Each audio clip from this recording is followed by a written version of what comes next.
Breaking news: how Vladimir Putin tries to profit from the Nagorno Karabakh conflict.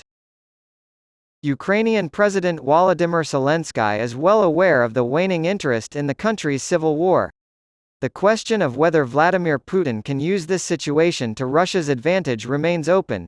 Ukrainian President Volodymyr Zelensky is extremely concerned.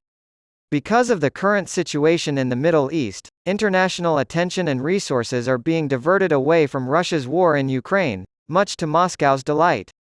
Russia once again wants to make a name for itself internationally by positioning itself as a mediator and peacemaker. This is despite the fact that Kremlin chief Vladimir Putin will likely run for re-election in March 2024.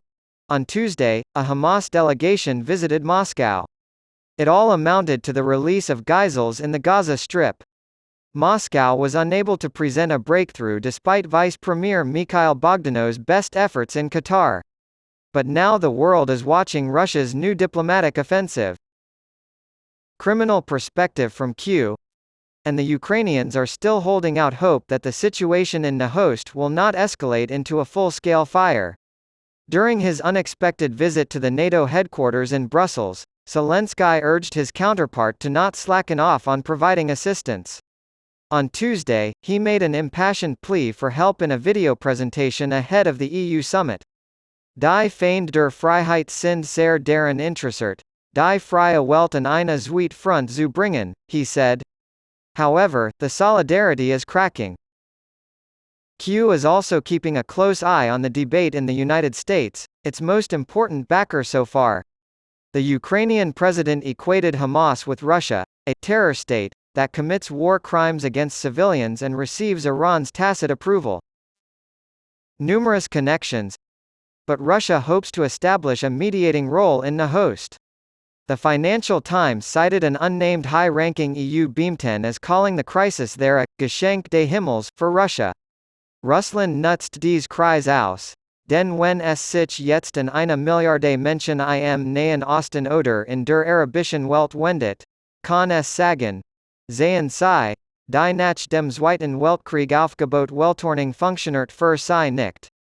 Russia has maintained close ties with Israel in the past, but it also communicates with Palestinians and even Hamas. Putin, leader of the Kremlin, has said, this conflict must be ended as quickly as possible. But Russian expert Alexander Bonau from the Carnegie think tank says Putin reacted slowly overall. It took days before Putin condemned terror against civilians without directly attacking Hamas. Die Versuchung, auf der Welt der Unterstützung für die Palästinenser mit Zeraten, ist sehr groß und drängt Russland zu einer Annäherung a die Gegner Israels, Bonau explains. Russia's political course in this matter takes into account both the country's large Muslim population and the large number of Russian citizens living in Israel, as Putin has pointed out. Israel's response to half-hearted demonstrations of support was dismay. In the case of the Hamas visit to Moscow, it was annoyance, and the country was urged to expel the terrorists. The United States proposed resolution in the United Nations Security Council to support Israel's right to self-defense and call for a humanitarian ceasefire was rejected by Russia and China. At the same time, however, Moscow's proposal passed muster, including the demand for a cessation of hostilities. The top brass at Russia's foreign ministry did, in fact, speak with Hamas representatives on multiple occasions before the current conflict broke out.